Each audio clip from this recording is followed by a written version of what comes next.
Hello and welcome to Comic Culture. I'm Terrence Dollard, a professor in the Department of Mass Communication at the University of North Carolina at Pembroke. My guest today is comic creator Steve Coulson. Steve, welcome to Comic Culture. Thank you. Thank you for having me, Terrence. So, Steve, let's talk a little bit about the Bestiary Chronicles, which is your new series. It's a rather interesting comic about, I guess, what could have been. So could you tell us a little bit about the comic? Well, the Bestiary Chronicles is an anthology series. Each issue tells a self-contained story. By the time this airs, the 5 comics will be out, and it's set in quite a familiar world in a sense. If you're used to pop culture, it's a world that's been overrun by monsters, but it's focused really on ordinary people just trying to get along. You never actually see the monsters in any great detail. It's not a story about monsters per se. It's about living in the shadow, which I think is a very interesting place to play for human kind of interplay and characters. It's interesting because it is, I guess, sort of like a Cold War analogy where you have the threat of these monsters. And when you say monsters, it's not like a Frankenstein or a Wolfman. These are the Godzilla class monsters. Kaiju monsters, absolutely. Yeah. Without getting too deep into this, I was in New York on 9/11 and remember the period after that very distinctly, about living in the kind of the shadow of this uncontrollable disaster. And that's kind of a little bit of the headspace and whether you can maintain optimism and a positive outlook when you really have no control over the world. And obviously that was over 20 years ago, but still relevant today with the things that we're facing in the world. I also was in New York at the time of 9/11, and there was a feeling, a vibe, and I do know that in the few days afterwards, if you heard a jet flying overhead, you kind of went outside and took a look around. And you sort of captured that sense of community, but also that sense of, let's take a look at these other people, and maybe we're going to blame them for our problems. So you're covering a lot with this anthology series. And I'm thinking back to an analogy to the Vietnam War, where we are reading about this soldier's letter home. So when you're coming up with this particular approach to this story, how are you kind of coming up with these different angles? Well, the great thing about an anthology concept is you can dart back or forth, explore different characters, different time periods. We're going to talk a little bit about how I'm creating the artwork for this comic, right? And so the series is an opportunity for me to try new things and try different things.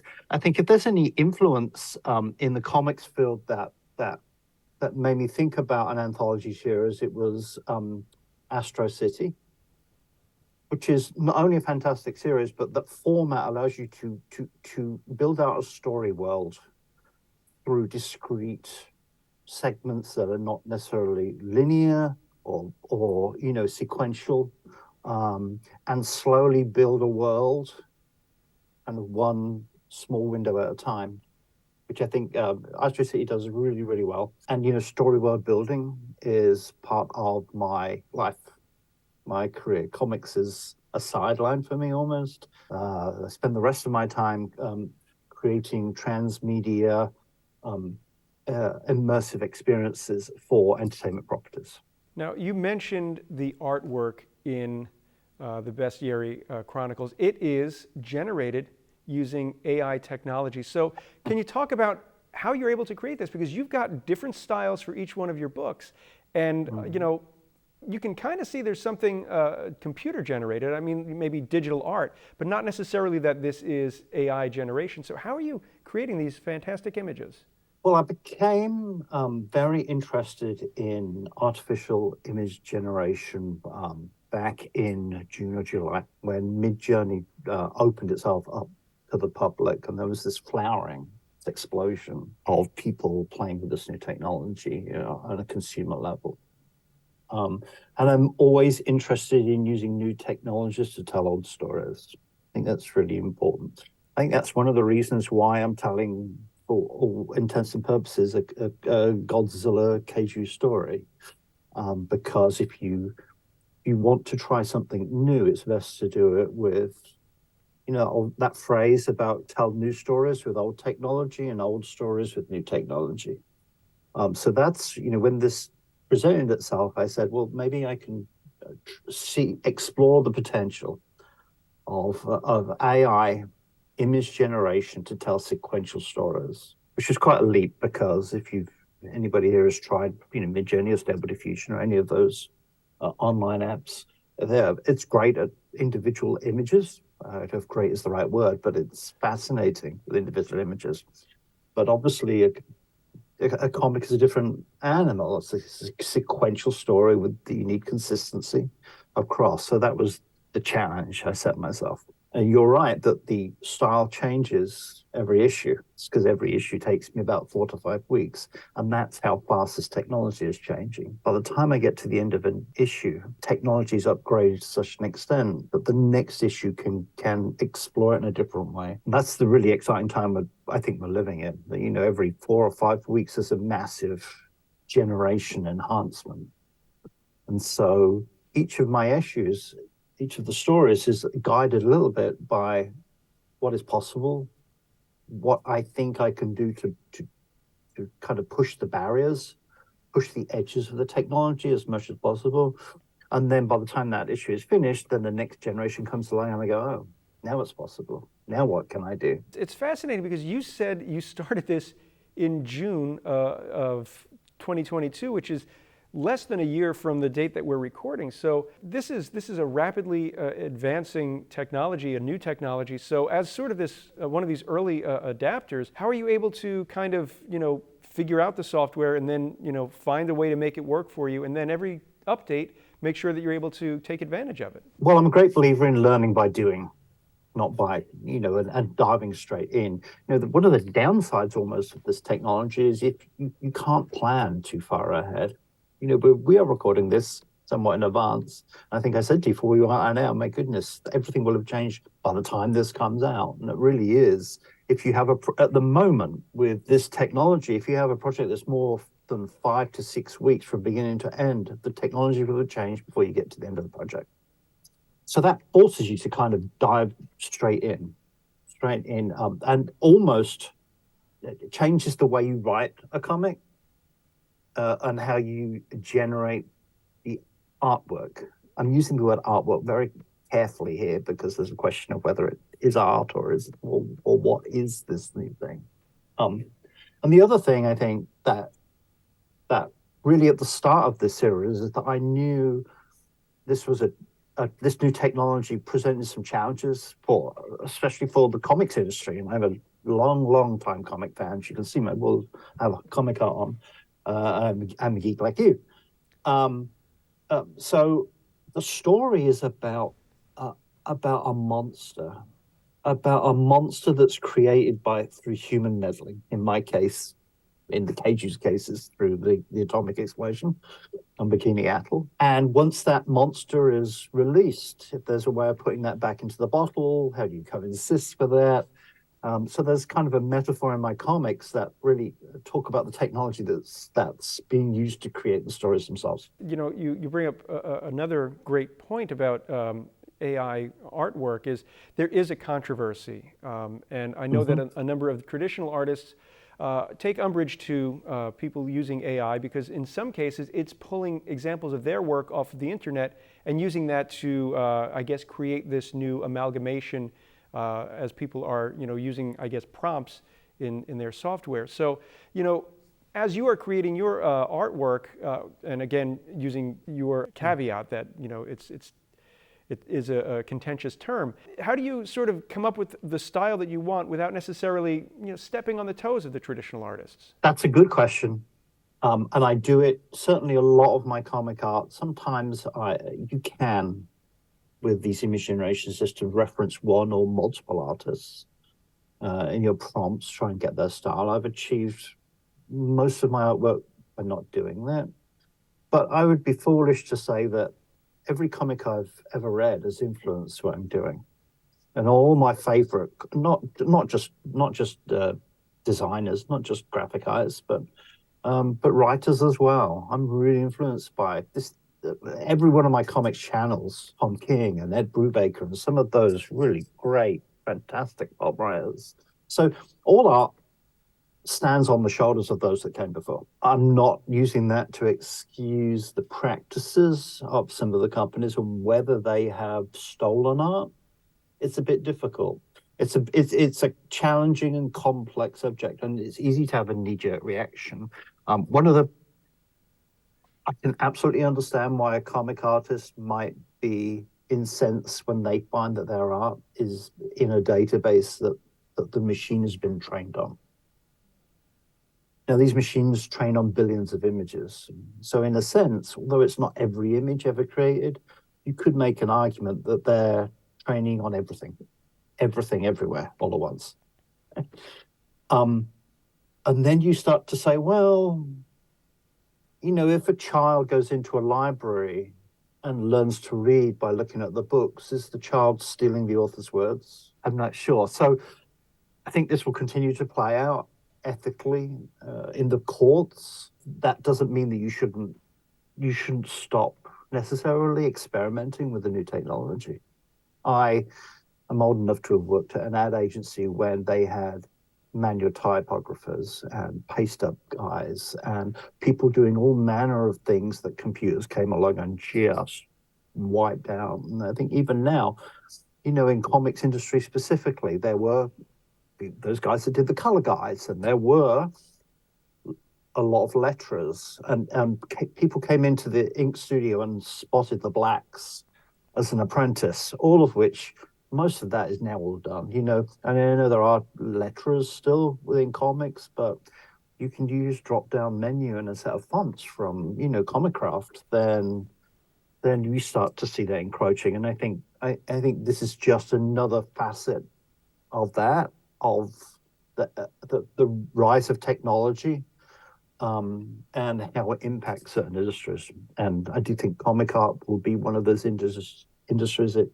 impacts. And it's interesting because some of the earlier examples that we see of this AI artwork is sometimes it's, I think the one that people are talking about is hands that have more than 5 fingers, because the computer is sort of creating an image and isn't quite human to know that there's too many fingers on that hand or something. So as the technology is improving, as people talk about this, the technology will improve. So as an early adapter, how do you sort of see what's coming compared to what you've started with, and again, just less than a year ago, as sort of that path? You said it's the future of comics. So what do you think is going to come? It's really difficult to imagine that. I do say to everybody that I think a lot of people looking at it and saying, well, it can't do this, well, it can't do that.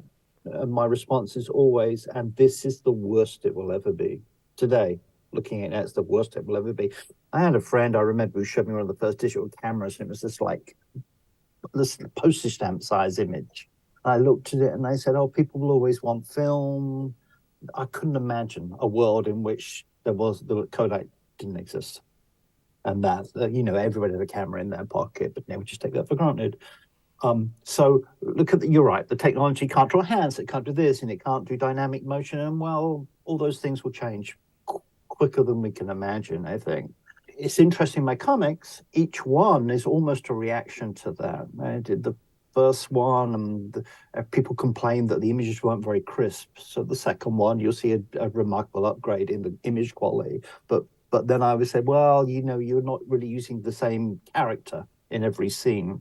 I had astronauts with helmets on, so my next comic had consistent characters. And then the comic I'm working on at the moment has dynamic fight scenes, and it has action, and it has all the things that people say are difficult. So it's about trying to knock down those hurdles, as much as you can, almost by hacking the technology a little bit. There is just in the last few days, something has been released that allows me to actually draw a pose. It's called Control Net, and it allows you to have much more control over character poses. To answer your question, I think graphic art and illustration is the first hurdle to fall. Then next we'll see music. Next we'll see video, full motion video. We'll see animation, a rise of people creating, movies at home. It's a very exciting time. It's very empowering because it democratizes. And I realize that there are some industries that are going to be threatened by that, but the opportunity allows anyone to be able to, just as a computer has done, as anybody to create. themselves.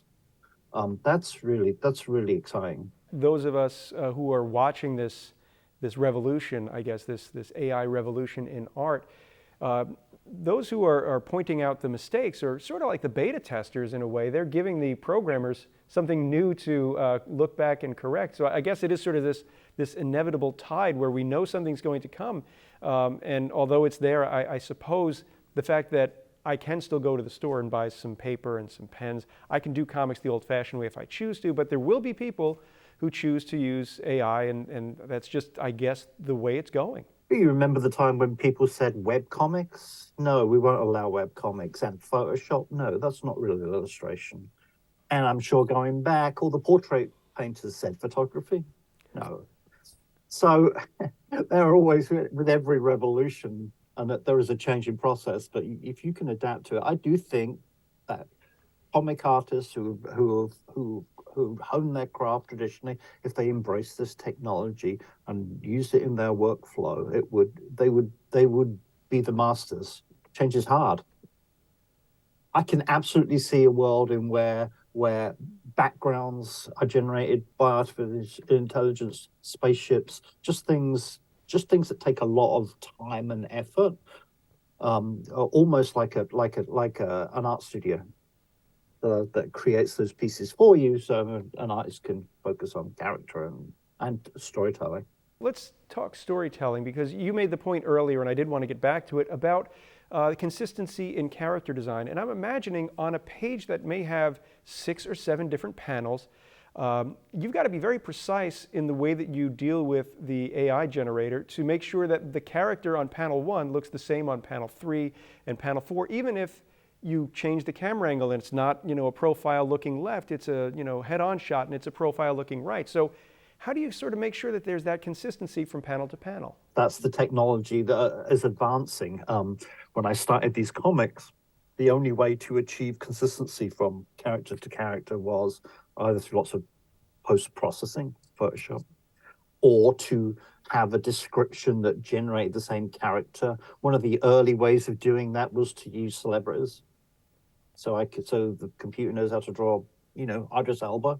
So my character would be Idris Elba, and I, obviously without permission, doing that. But now I can train. I worked for the latest comic I'm working on. I generated hundreds and hundreds of images of just the main character, and some of them looked more like the character, and some like less, just as when you're sketching, doing a character sheet. But once you've got a character sheet of 20 to 30 shots of your character, you can then train train AI to look at that character, and it will go, I understand, this is what that character looks like now, and let's give him a name. And then every time now I use the system and I ask for my character, it draws very consistently that character again and again and again in multiple situations. You mentioned before that it takes you about 4 weeks to do an issue of your comic, which is roughly the amount of time it would take someone sitting in front of a drawing board to do pencils and inks on a. I'm thinking of Jim Aparo, who worked for DC for so many years in the 70s and 80s. He could do 1 page a day, pencils, inks, and letters. He could do no more. And he would always do that, and he knew he'd get a good comic. So it seems like you are on essentially that same sort of schedule. So is this more a matter of your other job getting in the way, or is this something, it's the craft right now and the technology? When I say it's 4 to 6 weeks, it's 4 to 6 weeks of a couple of hours a day, maybe. It's an evening and weekend pastime for me. And even then, I think I'm trying to hone this thing because I'm really interested in the process. I know there are some AI comic creators who are putting out a comic in a week or in 2 weeks because they're a bit playing a little faster and looser with the technology, and they want to get that stories out into the world. Where for me, the fascination is in the crafting. So I'm going slow, but it definitely, you can get things out very, very quickly, and the other thing that's really interesting is how you write a story with AI. Or comics have become a very sequential art. These writers like Alan Moore and Warren Ellis, and write their scripts that are deep and long, and a whole page per panel. right? Which is very different from the way Stanley used to do it. He would write a whole issue on one page, hand it to an artist, and go, "Give me 30 pages, and I'll do the dialogue when it comes back." That's the Marvel method. That's kind of more the method that I use, because when you have a system that can generate 50 splash pages in half an hour, then you don't need to plan ahead as much. You don't need to carefully craft your story and hand it off to an artist who's going to say, do a page a day. I can get 50 pages or images in half an hour, then it's much more like kind of improv jazz, where I throw something out and the system throws something back at me, and I go, "Oh, that's interesting. Let's explore this. Let's go in a different way, and let's move it." And the narrative kind of coalesces as you work. And it goes in some really exciting places. It really is like playing jazz with other musicians, and you have a beat that you know you're moving to, but happy accidents happen, and you go off in completely new directions. I would think that you would have a final idea that you're going to go and try and interpret using AI, but you're saying it, and if I'm wrong, please correct me, that you will put an idea into this engine rather, and allow it to come up with multiple images and see which one speaks to you and see which one guides the story. Right, right. So just as an example, I think when I did my second comic Exodus, which was an attempt to create a comic full of full page splashes. The first comic, the imagery was very kind of rough and ready, and so I decided my second comic I was going to do all kind of hero shots. And I knew it was a bunch of astronauts, and I knew they went off into space for some reason. I wasn't quite sure why they were going off to space. And I found my characters, and I realized it was an all-female crew because the images I got back of the female astronauts really spoke to me. And I'm like, oh, then why are they going and what are they doing? And as I explored it, I kind of discovered the story. It's a bit, if you've ever read tarot cards, which I'm not at all. I don't believe in the occult or the paranormal, but tarot cards and laying out a series of images and saying, what is the story it's telling me as a tool of kind of self-therapy is quite interesting. And there's a little bit of that with Midjourney. Do you know the story? Is Midjourney telling me the story? You kind of explore it and you make conscious decisions, almost like I've often said that Midjourney is the best computer game I've ever played.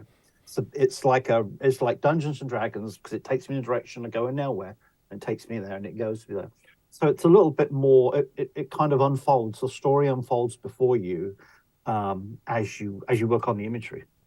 It's fascinating. It is almost a collaboration akin to Kirby Lee, where Lee might have an idea and he might say, "The Fantastic Four fights God," and then a month later he gets Galactus and the Silver Surfer coming into New York City and has to sort of adjust his original idea to the pages that come in.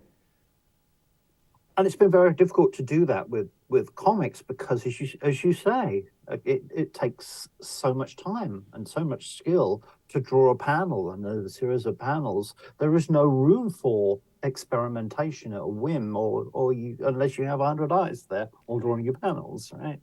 So this is the technology for the first time as shortcuts that allows you to adapt and modify and generate. Look, I've been on Midjourney since, Midjourney is the system I usually use. Since I've made 5 comics, but I've generated about 30,000 images in that time in my exploration. So you see, it's kind of wonderful, the opportunity and the how far down a rabbit hole it can take you in pursuit of a narrative, and you end up in a place that you may not have planned. Well, Steve, they are telling us that we have run out of time. If the folks at home wanted to find out more about you and your comics, where can they find you on the web? They can find me at thebestiarychronicles.com.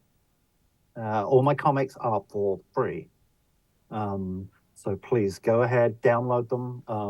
Some of them have tips in the back about making your own comics as well. I also moderate a group on Facebook called AI Comic Creators, and that's a bunch of AI comic artists getting together and talking about what they're doing and exploring together. Well, Steve, thank you so much for taking time out of your schedule to talk with me today. It's been a fun and fast half hour. Thank you very much, Terence. I love to talk about this stuff. Thanks everyone at home for watching Comic Culture. We will see you again soon.